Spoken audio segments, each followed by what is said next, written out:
Eu quero falar sobre um assunto, a gente tinha conversado, eu tinha falado no início do programa, muito importante, sobre a educação, sobre os professores. A gente vai refletir hoje sobre professores, são mestres injustiçados. Se são injustiçados, quem é que faz injustiça? Nós como sociedade? Dá uma olhada nesse VT, depois a gente conversa mais.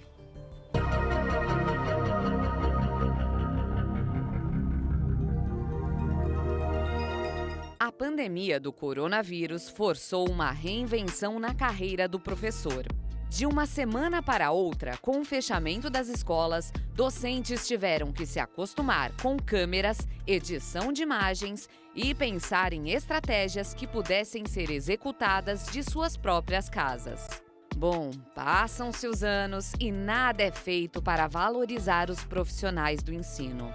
Além de sofrerem frequentes humilhações e até violências físicas, alguns são acusados em tempos recentes de doutrinação ideológica. Conviver com uma baixa remuneração que não corresponde à importância de seu trabalho, infelizmente tornou-se comum. A defasagem salarial não supre todo o trabalho realizado fora da escola, nos finais de semana e feriados. As dificuldades muitas vezes afetam a saúde mental dos professores. O Brasil está se esforçando. Já chegamos a 6% do PIB com gastos em educação, mas nosso desempenho ainda é fraco. Por isso, precisamos falar e protestar pela valorização do profissional da educação. No ar, nosso Papo Reto. A gente vai conversar sobre um assunto que é muito importante. E cabe a todos nós refletir, pensar e nunca é muito falar sobre isso. Nunca é muito. Eu quero conversar hoje com uma pessoa que realmente nos traz com profundidade esclarecimento sobre esse assunto. Converso hoje com a professora Carmen Lúcia Ebúrnio da Silva.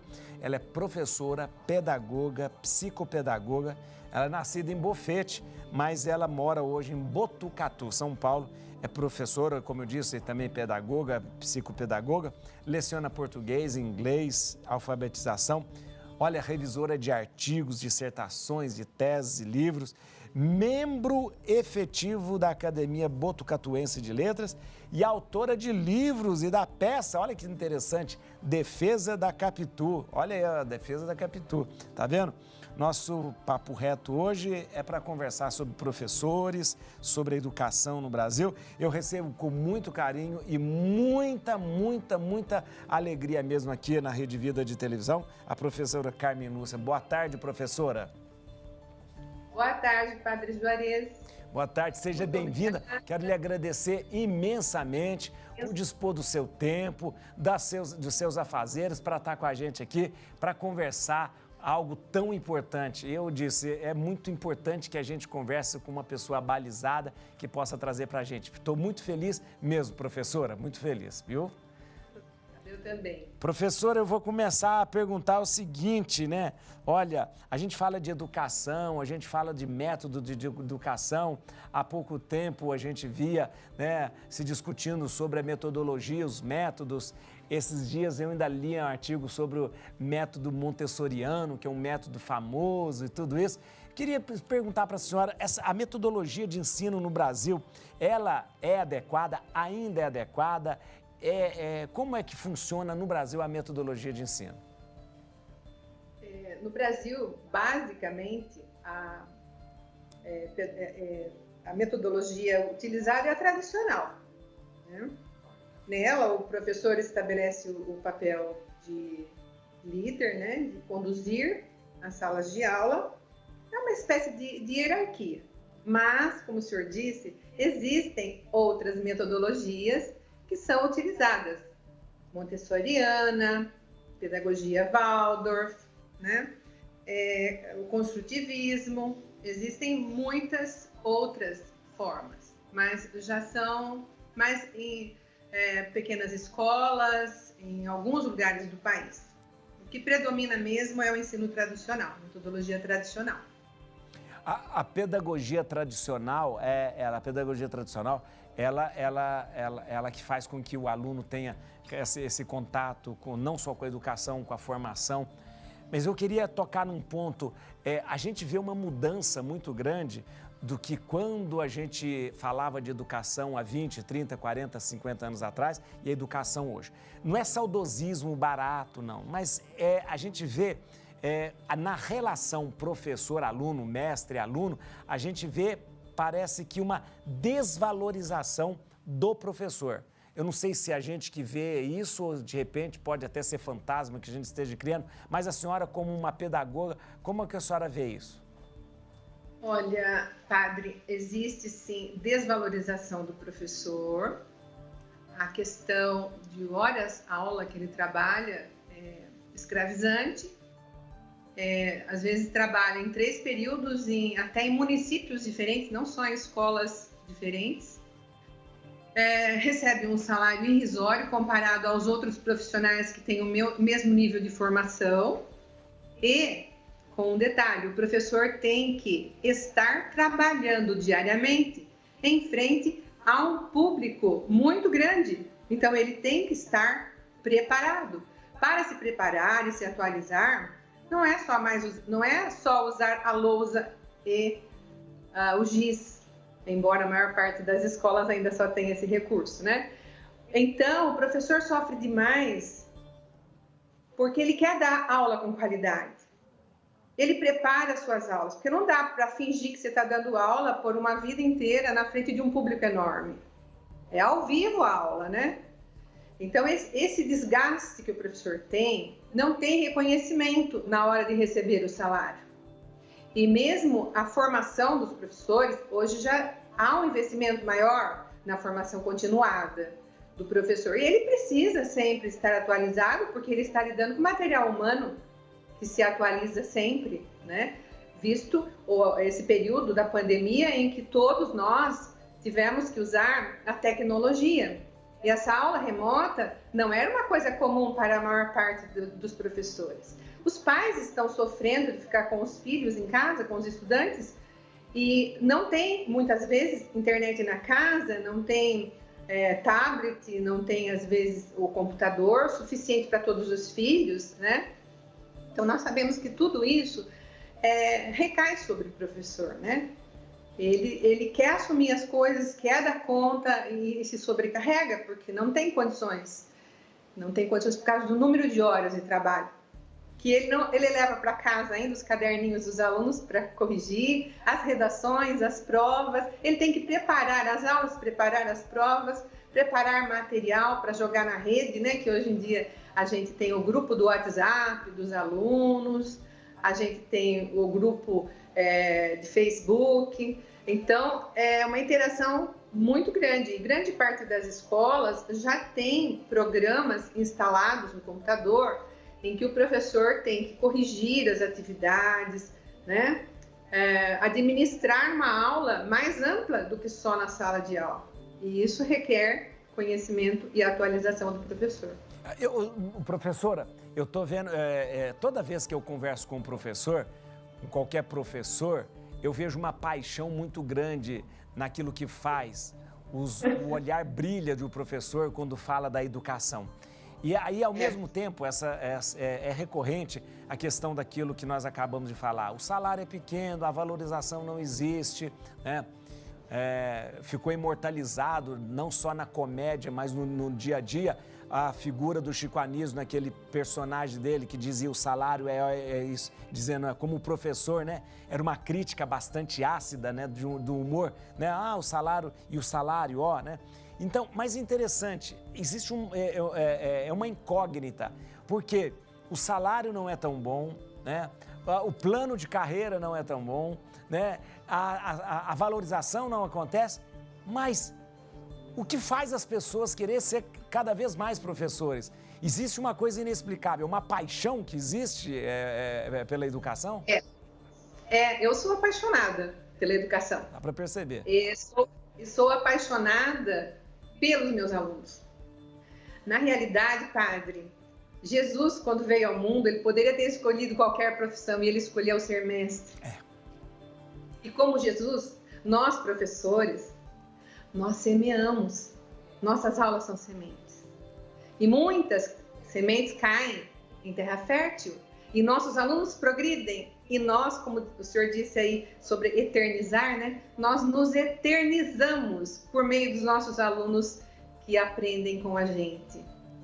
Olha que beleza, que beleza.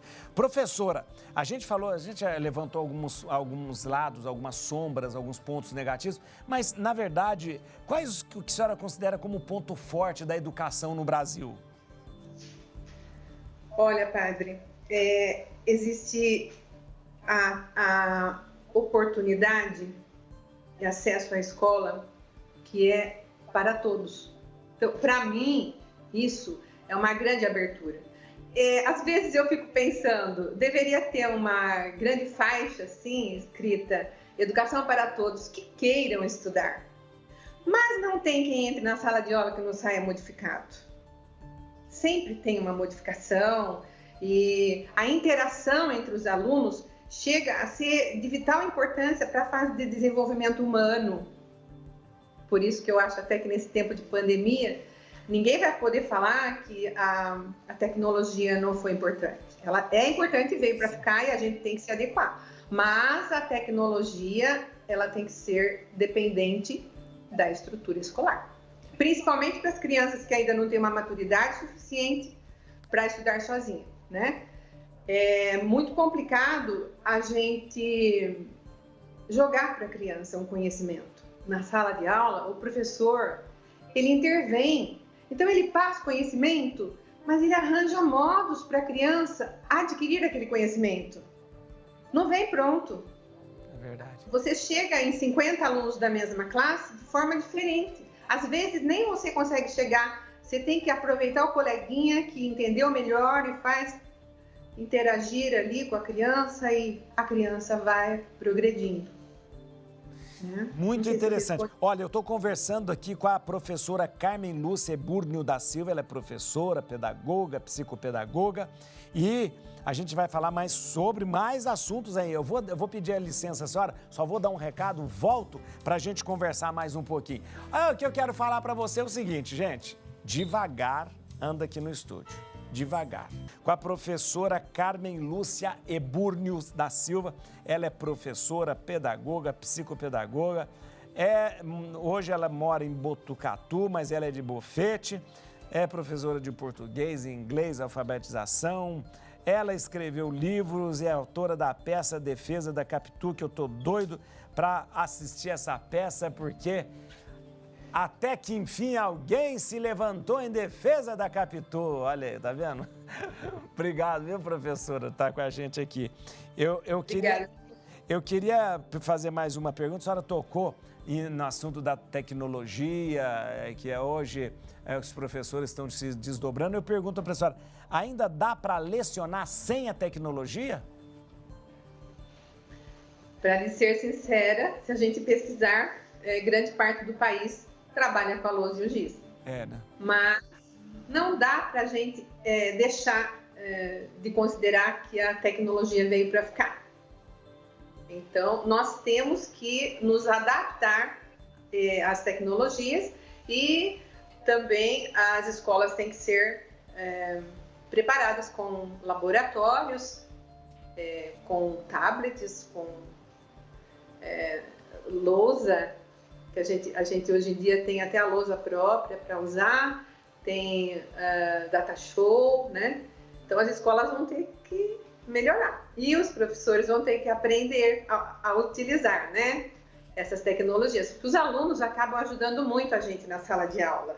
Como eles têm mais conhecimento tecnológico, a gente começa a usar um recurso e tem alguma dificuldade, eles correm lá e assessoram, sabe? Então, tem uma das metodologias que trabalha a pedagogia ativa, né?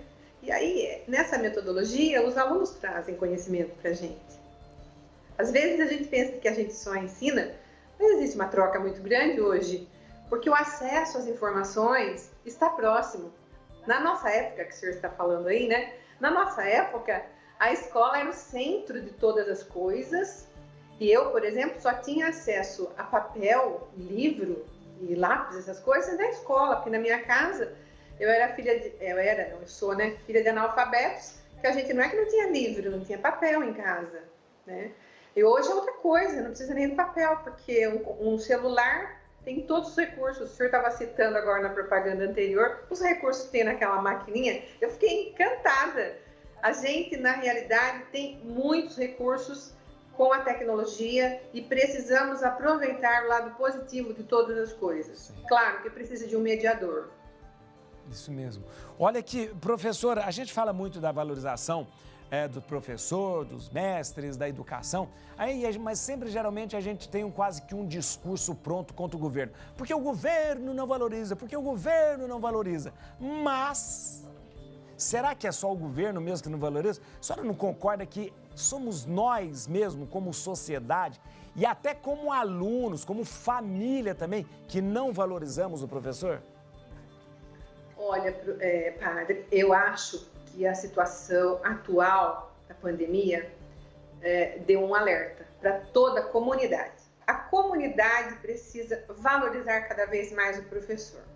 Eu, pessoalmente, tenho uma relação, por ser cidade pequena, do interior, eu tenho uma relação muito família com os meus alunos e com os pais. Mas a gente sabe que é difícil a sociedade valorizar o professor. Se o professor tivesse o respaldo da sociedade, não precisaria ter manifestações, talvez nem sindicatos. Porque a Associação dos Professores do Estado de São Paulo é o maior sindicato que existe na América Latina. Então, por que tem que ter? Porque nós não temos o apoio de ninguém. E quando as pessoas se conscientizam, que acho que é o momento da conscientização, do valor que tem o professor, porque muitos pais não sabem lidar com a criança e ficar 4 horas com a criança estudando em casa, porque não adianta você pegar e ligar o computador, sendo que não tem interação o tempo inteiro. Quando o professor está perto, é fácil para o aluno fazer pergunta mais longe, não. E às vezes o aluno pergunta para o pai não tem um grau de escolaridade com a especialidade do professor. Então, para o pai é muito difícil. Então eu acho assim que esse momento está fazendo com que muitos acordem. E o Mandela dizia, né? A educação é a arma mais poderosa para mudar o mundo. Verdade. Eu acho que o mundo precisava desse momento, na realidade, infelizmente não queria que precisasse. O mundo precisou, né, desse momento para ver que a saúde e a educação são a base da sobrevivência do nosso corpo físico e intelectual. Professora, para terminar, eu sei que estou tomando muito tempo da senhora, desculpa, mas só para terminar. Comigo, adorei conversar com o senhor. Obrigado.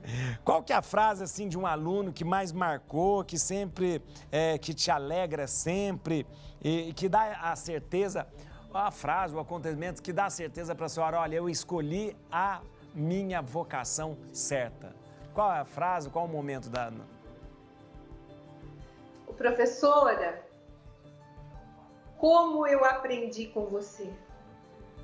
E como foi importante o que eu aprendi? Que saudades eu tenho das suas aulas. Que bonito, olha que bonito, que bonito. Muito bonito. Professora Carmen Lúcia Eburnio da Silva, que a senhora me permite, eu vou passar os contatos da senhora. Olha, no Instagram é @carmenlucia.eburnio, né? Sobrenome bonito, Eburnio. Olha aqui, ó, no Facebook é Carmen Lúcia da Silva, no Facebook. E pode entrar em contato com ela pelo e-mail, gente. carmenlucia.eburnio@gmail.com carmenlucia.eburnio@gmail.com, tá bom? Muito obrigado, professora, muito obrigado, viu? Eu vou dizer... Agradeço profundamente. Obrigado. Muito obrigada. Eu vou dizer uma frase só.